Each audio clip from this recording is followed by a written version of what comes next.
Shammi Kapoor Hindi cinema के उन सितारों में से एक थे जिन्होंने अपनी अनोखी अदाकारी, जबरदस्त डांस स्टाइल और रोमांटिक अंदाज से 1950 और 60 के दशक में दर्शकों के दिलों पर राज किया।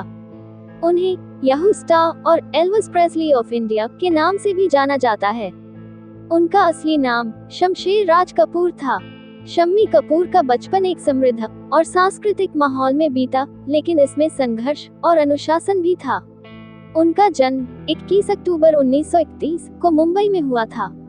वे प्रसिद्ध अभिनेता और मशहूर थिएटर पृथ्वीराज कपूर और रामसरनी कपूर के बेटे थे।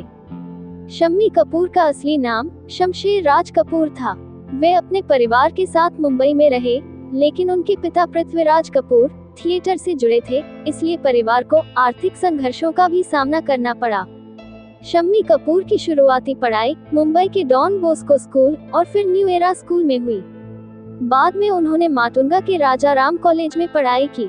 कपूर परिवार में कला और अनुशासन का बड़ा महत्व था। उनके पिता पृथ्वीराज कपूर थिएटर को बहुत प्राथमिकता देते थे और चाहते थे कि उनके बच्चे भी मेहनत करें। हालांकि शम्मी कपूर पढ़ाई में बहुत रुचि नहीं रखते थे, वो फिल्मों की ओर ही आकर्षित थे। शम्मी कपूर जी के दो भाई राज कपूर और शशि कपूर भी पिता के साथ थिएटर से जुड़े थे। शम्मी कपूर को संगीत और नृत्य से बचपन से ही लगाव था। वे अपने बड़े भाई राज कपूर और छोटे भाई शशि कपूर के साथ खूब मस्ती करते थे। उन्हें मस्त मौला स्वभाव का माना जाता था और वे बहुत ही जिंदादिल इंसान थे। हालांकि शम्मी कपूर का जन्म एक फिल्मी परिवार में हुआ था, फिर भी उन्हें फिल्म इंडस्ट्री में अपनी पहचान बनाने के लिए कड़ी मेहनत करनी पड़ी। 1940 और 50 के दशक में उन्होंने बतौर जूनियर आर्टिस्ट थिएटर में भी काम किया। उनका फिल्मी करियर 1953 में फिल्म जीवन ज्योति से शुरू हुआ, लेकिन ये फिल्म फ्लॉप रही। इसके बाद उन्होंने लगातार कई फिल्में की, लेकिन कोई खास सफलता नहीं मिली।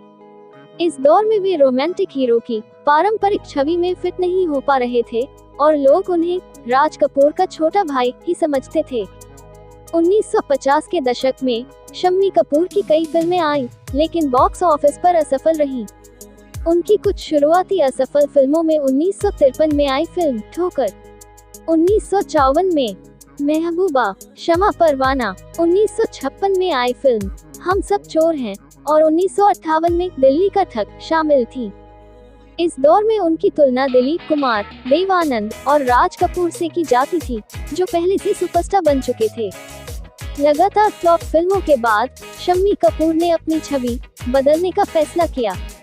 उन्होंने अपने लुक और एक्टिंग स्टाइल को मॉडर्न बनाया और 1957 में आई फिल्म तुमसा नहीं देखा में एक नए अवतार में नजर आए। इस फिल्म में उनके अभिनय, डांसिंग स्टाइल और चुलबुले अंदाज ने दर्शकों का दिल जीत लिया।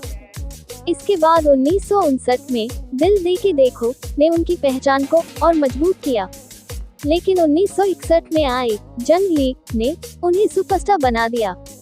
इस फिल्म का गाना याहू चाहे कोई मुझे जंगली कहे बेहद लोकप्रिय हुआ और शम्मी कपूर की नई पहचान बन गई।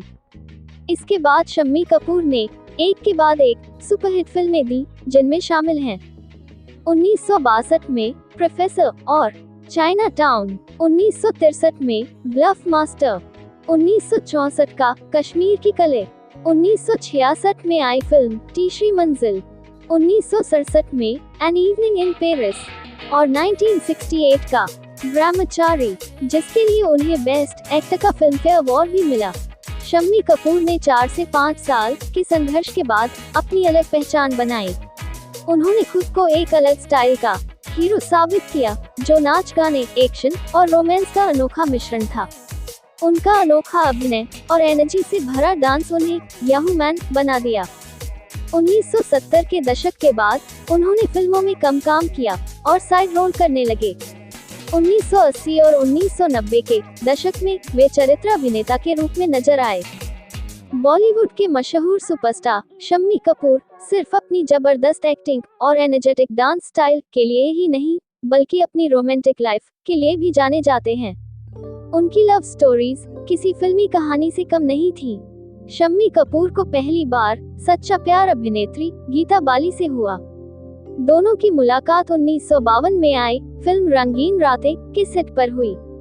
गीता बाली पहले से एक सफल अभिनेत्री थी, जबकि शम्मी उस समय अपने करियर को संवारने में लगे थे। शूटिंग के दौरान दोनों के बीच दोस्ती हुई और फिर प्यार हो गया। शम्मी कपूर और गीता बाली का प्यार इतना गहरा था कि उन्होंने जल्द ही शादी करने का फैसला कर लिया।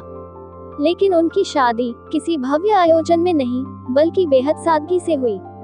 1955 में मुंबई के बांद्रा स्थित एक मंदिर में दोनों ने चोरी छुपे शादी कर ली। जब उन्होंने अपने परिवार को इसकी खबर दी तो सब चौंक गए, लेकिन बाद में सभी ने इस रिश्ते को स्वीकार कर लिया। गीता बाली और शम्मी कपूर की जोड़ी बहुत खुशहाल थी। उनका एक बेटा आदित्य राज कपूर और एक बेटी कंचन कपूर है। लेकिन दुख की बात ये रही कि शादी के सिर्फ 10 साल बाद ही 1965 में गीता बाली की चेचक अर्थात स्मॉल पॉक्स की बीमारी से मौत हो गई। इस हादसे ने शम्मी कपूर को तोड़कर रख दिया। गीता बाली के जाने के बाद शम्मी कपूर अकेले हो गए थे। कई सालों तक उन्होंने किसी से शादी नहीं की। फिर 1969 में उनके परिवार ने उनकी शादी अभिनेत्री नीलू कपूर, जिनका असली नाम नीला देवी है, उनसे करवा दी। नीलू एक राजघराने से ताल्लुक रखती थी और यह शादी अरेंज मैरिज थी। हालांकि नीलू ने शादी से पहले ही शम्मी कपूर से वादा लिया था कि वह उन्हें कभी फिल्मों में काम करने के लिए मजबूर नहीं करेंगे। नीलू कपूर ने हमेशा शम्मी कपूर का साथ दिया और उनकी दूसरी शादी सफल रही। शादी के बाद शम्मी कपूर ने फिल्मों में काम करना धीरे धीरे कम कर दिया और वे आध्यात्मिकता और इंटरनेट की दुनिया में दिलचस्पी लेने लगे। फिल्मों में बेहतरीन अदा के लिए शम्मी कपूर जी को 1968 में फिल्म ब्रह्मचारी के लिए बेस्ट एक्टर के अवार्ड दी गई और 1995 में उन्हें film fair life time achievement award से सम्मानित किया गया।